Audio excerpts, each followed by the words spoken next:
video sebelumnya assalamualaikum warahmatullahi wabarakatuh. Perkenalkan, nama saya Doni Saputra dengan NIM A1A221015.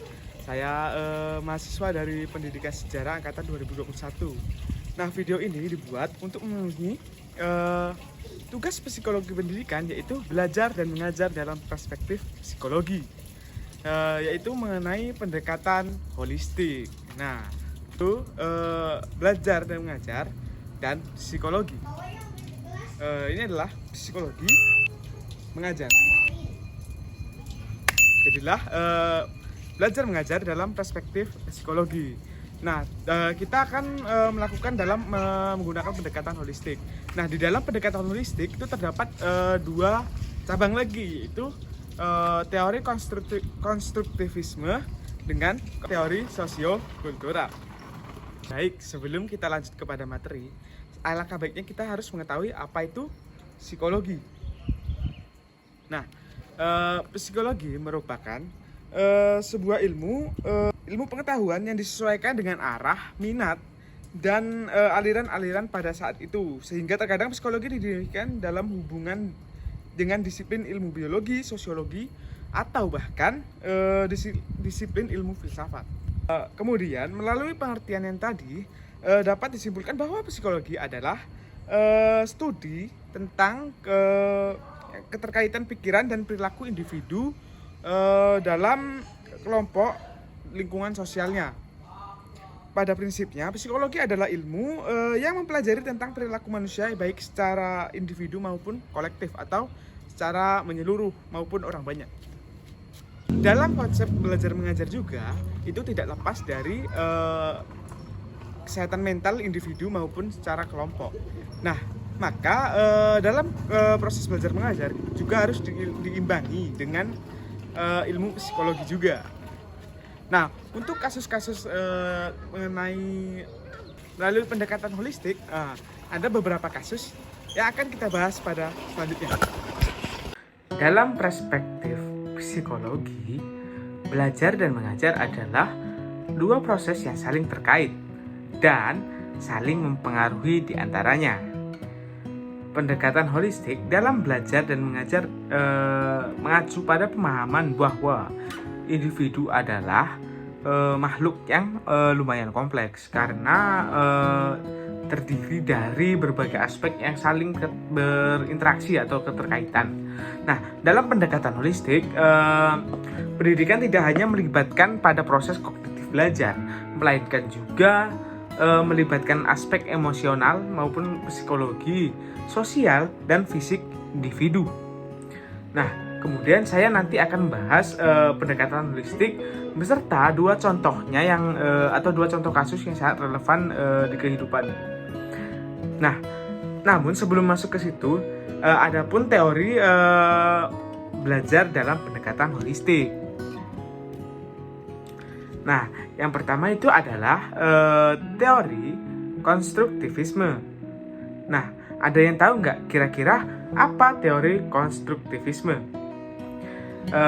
Teori konstruktivisme berfokus pada peran aktif individu dalam membangun pengetahuan dan pemahaman mereka sendiri melalui pengalaman dalam pendekatan holistik. Dalam pendekatan holistik, pendekatan atau teori konstruktivisme mengakui mengenai pentingnya pengalaman pribadi, konteks sosial, dan interaksi dalam proses belajar. Belajar tidak hanya terbatas pada pemahaman konsep, namun juga mencakup pembangunan identitas, nilai-nilai, dan pemahaman diri seorang individu. Kemudian, dalam pendekatan holistik ada teori yang kedua, yaitu teori sosiokultural.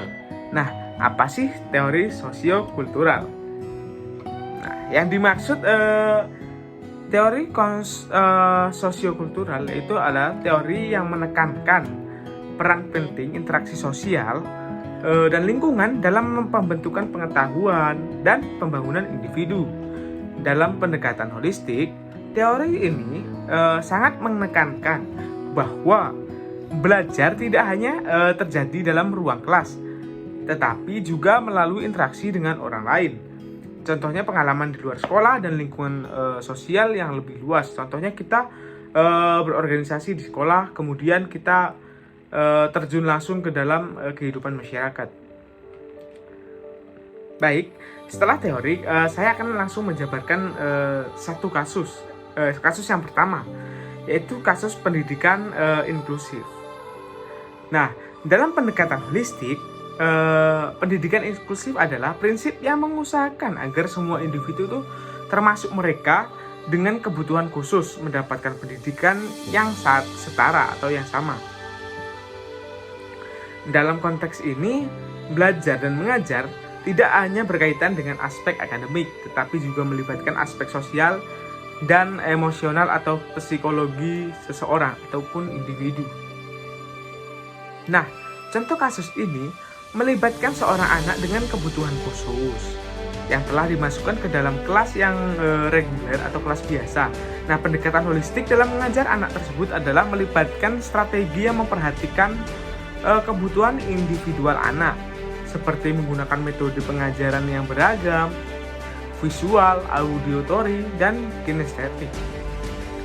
Nah, kemudian menyediakan bahan belajar yang sesuai dan menciptakan lingkungan yang inklusif dan ramah.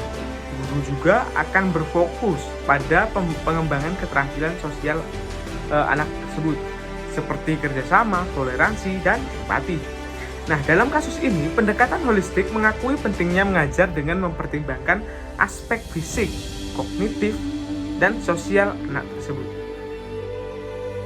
Contoh yang kedua yaitu ataupun contoh kasus yang kedua yaitu pembelajaran berbasis proyek. Nah, apa sih pembelajaran berbasis proyek?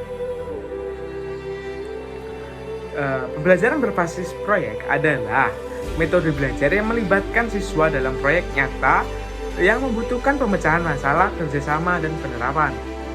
Kemudian untuk kegiatan belajar dan mengajar dalam konsep pendidikan tidak bisa lepas dari aktivitas mental individu ataupun dari psikologi pendidikan tersebut, dan aktivitas sosial sebagai kesatuan bentuk interaksi untuk perubahan perilaku manusia ke arah yang lebih baik. Oleh karena itu, dibutuhkan sumbangsi atau disiplin ilmu psikologi dalam kegiatan belajar dan mengajar. Karena melalui beberapa kasus dan contoh di atas, berarti psikologi dapat disimpulkan bahwa psikologi adalah studi tentang keterkaitan pikiran dan perilaku individu serta kelompok terhadap lingkungan sosialnya. Pada prinsipnya, psikologi adalah ilmu yang mempelajari tentang perilaku manusia, baik itu secara individu maupun kolektif. Nah, apa sih yang dipelajari? Ya, terutama kesehatan mental, karena psikologi itu pada dasarnya adalah mental atau psikis seseorang gitu. Kesehatan mental harus dijaga dengan baik. Baik, demikianlah yang dapat saya sampaikan. Kurang dan lebihnya saya mohon maaf apabila ada kesalahan. Saya akhiri, wabillahi taufiq wal hidayah. Wassalamualaikum warahmatullahi wabarakatuh.